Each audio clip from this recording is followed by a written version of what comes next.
नमस्ते दोस्तों। एपिसोड 6 की शुरुआत होती है कीर्तिमा के साथ। सैंडी अपने घर से बाहर निकलता है, तभी हम देखते हैं कि जिस समय अरविंद को गोली लगी थी ठीक उसी समय कीर्तिमा भी वहीं होती है और वो घर में हो रही नोकझोंक को अपने कैमरे से रिकॉर्ड कर लेती है।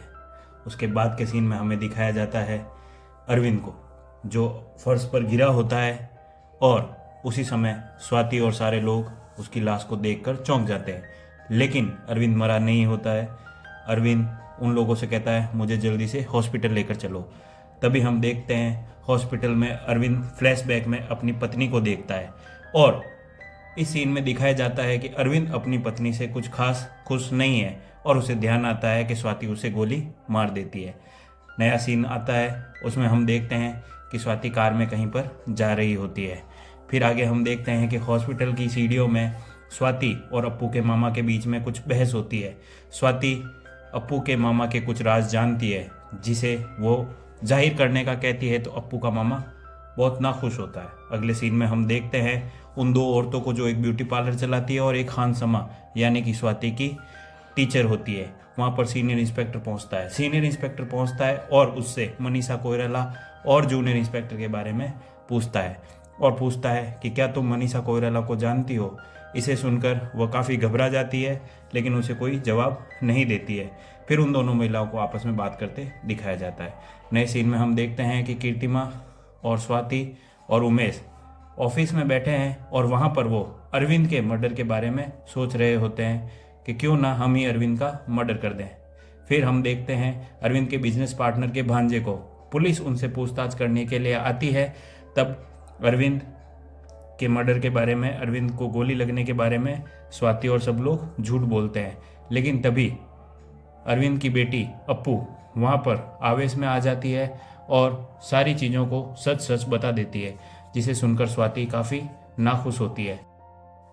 इसी बीच उमेश और स्वाति अपने अपने तरीके से गोली लगने के बारे में झूठ बोलते रहते हैं। तभी हम देखते हैं कि वो लोग सब शांत हो जाते हैं जब अप्पू द्वारा यह स्वीकार कर लिया जाता है कि उसके और उसके पापा के बीच में हाथापाई हो गई थी। वो मुझे आगे पढ़ने बाहर नहीं जाना देना चाहते थे और मैंने उनको गोली मार दी। अगले सीन में हम देखते हैं हॉस्पिटल में, जहाँ पर सीनियर इंस्पेक्टर और जूनियर इंस्पेक्टर के बीच के कन्वर्सेशन को दिखाया जाता है। जहाँ पर सीनियर इंस्पेक्टर को उनका भी सीनियर इंस्पेक्टर यह कहता है कि तुम्हें हॉस्पिटल में रुकना है। नए सीन में हम देखते हैं कि अरविंद के बॉडी से गोली को निकाल दिया गया है। आगे हम देखते हैं उसी हॉस्पिटल में जहाँ पर जूनियर इंस्पेक्टर होती है जो अपने हाथ में चाय के 2 कप लेकर सीनियर इंस्पेक्टर के पास जाती है। तभी सीनियर इंस्पेक्टर स्वाति के पास आता है और स्वाति उनसे कहती है कि अगर आपको कोई ज़रूरी काम है और आप कहीं जाना चाहते हो तो आप चले जाइए और जैसे ही अरविंद को होश आएगा मैं आपको ज़रूर कॉल कर दूंगी। इस बात पर विश्वास करते हुए सीनियर इंस्पेक्टर स्वाति की बातों में आ जाता है और वो वहाँ से चला जाता है और वो ब्यूटी पार्लर में जाने की कोशिश करता है। तभी उसका ध्यान राइजिंग सन जो कि अरविंद की कंपनी है वहाँ पर लगे फ्लैश बोर्ड पर जाता है। स्वाति को दिखाया जाता है जो कुछ सोच रही होती है। अगले ही सीन में हम देखते हैं कि स्वाति वहाँ से चली जाती है। फिर स्वाति के जाने के बाद यह सीन बदलता है और स्वाति वहाँ से सीधा अरविंद के हॉस्पिटल वार्ड में चली जाती है, जहाँ पर वह प्लान करती है कि मैं अरविंद का मांस हटाकर उसे मार दूंगी। लेकिन ऐसा सोचने से पहले ही अरविंद उसका गला दबा देता है। दरअसल ये सारा कुछ स्वाति के स्वप्न में चल रहा होता है। तभी वहाँ पर सीनियर डॉक्टर आ जाते हैं और वो कहते हैं आप यहाँ पर क्यों खड़ी है मैडम, आप जाइए और जैसे ही होश आएगा हम आपको बुला देंगे। तभी हम देखते हैं कीर्तिमा और उमेश को।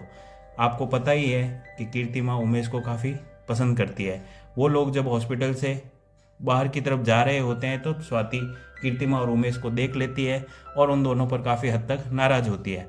तब कीर्तिमा उनसे कहती है कि आपको पता नहीं है मैडम, प्रभाकर सर मेरे से भी बहुत ज़्यादा प्रेम करते हैं। स्वाति यह सुनकर काफ़ी नाराज़ होती है लेकिन बोलती कुछ भी नहीं है और इस तरह से ये सीन आगे बढ़ता है। इसके बाद हम देखते हैं सीनियर इंस्पेक्टर को जो हॉस्पिटल में किसी अरविंद के होश आने का इंतज़ार कर रहे होते हैं। आगे के सीन में हम देखते हैं कि सीनियर इंस्पेक्टर ज़बरदस्ती अरविंद के वार्ड में घुस जाता है और उससे कुछ पूछताछ करने लगता है, जबकि अरविंद को पूरी तरह से होश नहीं होता है। और पीछे हम देखते हैं सीनियर डॉक्टर को, जिसे कि जूनियर इंस्पेक्टर महिला अपनी बातों में उलझाकर रखती है। तभी देखते हैं कि अरविंद झलझलाकर उनको सीनियर इंस्पेक्टर को कुछ जानकारी देता है और अरविंद की आंख खुल जाती है। इसी सीन में आगे दिखाया जाता है कि अरविंद को सांस नहीं आने की वजह से वो काफ़ी घबरा जाता है और ये आवाज़ें सीनियर इंस्पेक्टर को सुनाई देती है। सीनियर इंस्पेक्टर दौड़कर अरविंद के पास आता है और उसके मास्क वगैरह लगाकर उसकी जान को बचाता है। फिर हम देखते हैं स्वाति को, जो 5 करोड़ रुपयों के बैग के साथ अपने घर में बैठी दिखाई देती है। इसके आगे हम देखते हैं सीनियर इंस्पेक्टर को, जो कि वापस उसी खानसमा के शॉप पे जाता है और उससे पूछताछ करने की कोशिश करता है, लेकिन वो महिला वहाँ पर नहीं होती है। तब ब्यूटी पार्लर वाली महिला कहती है कि वो तो कब की वहाँ से चली गई है। तब सीनियर इंस्पेक्टर उसको 2000 रुपये की रिश्वत देता है और कहता है मुझे तुम पूरी बात बता दो। सीनियर इंस्पेक्टर को वापस दिखाया जाता है, जहाँ पर उसे काफ़ी डांट पड़ती है कि आपने पेशेंट को कैसे छोड़ दिया। नए सीन में हम देखते हैं उसी महिला को, जो ब्यूटी पार्लर की महिला होती है, और वो मनीषा कोइराला के बारे में पूरी डिटेल्स देती है। यह डिटेल सुनकर सीनियर इंस्पेक्टर को ध्यान आता है कि जिस डिटेल को बताया जा रहा है वो बिल्कुल हूबहू स्वाति से ही मिलती है। फिर सीन बदलता है, जहाँ पर उमेश को दिखाया जाता है और उमेश और स्वाति को आपस में बातचीत करते हुए दिखाया जाता है। इस तरह से आगे हम देखते हैं कि उमेश और स्वाति के बीच में नोकझोंक होती है। तभी सीनियर इंस्पेक्टर वहाँ पर आ जाता है और वहाँ पर आकर वो स्वाति का भांडा फोड़ता है और कहता है कि मेरे को पता चल गया है कि जिस अस्पताल में अरविंद भर्ती है वहाँ पर तुम पहले नर्स हुआ करती थी और तुम्हारा दोस्त था उमेश, वो भी वहीं पर था और तुम दोनों आपस में बहुत अच्छे दोस्त हो, तथा तुम कुकिंग सीखने के लिए वहाँ पर मनीषा कोइराला के नाम से जाती थी। और इस तरह से मुझे पूरी जानकारी हो गई है और अब मैं तुम दोनों को बिल्कुल भी नहीं छोड़ने वाला हूँ।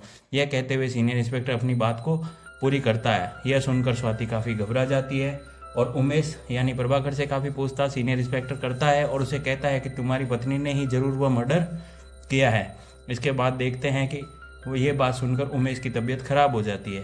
अरविंद को अगले सीन में हॉस्पिटल के वार्ड में दिखाया जाता है, जिसकी तबीयत के सुधार के बारे में डॉक्टर स्वाति से और अप्पू से कहता है कि अब उसकी तबीयत काफ़ी हद तक ठीक है और हमें लगता है कि वो जल्दी ही रिकवर कर जाएगा। तभी हॉस्पिटल के वार्ड में सीनियर इंस्पेक्टर को दिखाया जाता है और सीनियर इंस्पेक्टर के साथ वहाँ पर काफ़ी सारे लोग इकट्ठे होते हैं, लेकिन अरविंद कहता है कि आप सब लोग बाहर चले जाइए और केवल अप्पू को वहाँ पर रुकने की इजाज़त देता है। यहाँ पर अप्पू और अरविंद यानी बाप और बेटी के बीच में एक बहुत ही मार्मिक सीन दिखाया जाता है, जहाँ पे अरविंद अपनी बेटी से माफ़ी मांगता है और कहता है कि यदि तुम पढ़ने के लिए पेरिस, फ्रांस, इटली कहीं भी जाना चाहो तो मेरी तरफ से बिल्कुल फ्री हो और पढ़ने के लिए आगे जा सकती हो। और इस तरह से बात करते हुए उसे अपनी पत्नी की याद आती है, जो उसे अपनी बेटी के रूप में ही दिखाई देती है। फिर आगे के सीन में देखते हैं कि स्वाति, जो कि अरविंद के वार्ड के बाहर खड़ी है, उनको अप्पू के चीखने चिल्लाने की आवाज़ आती है और हमें पता चलता है कि अरविंद अब मर चुका है।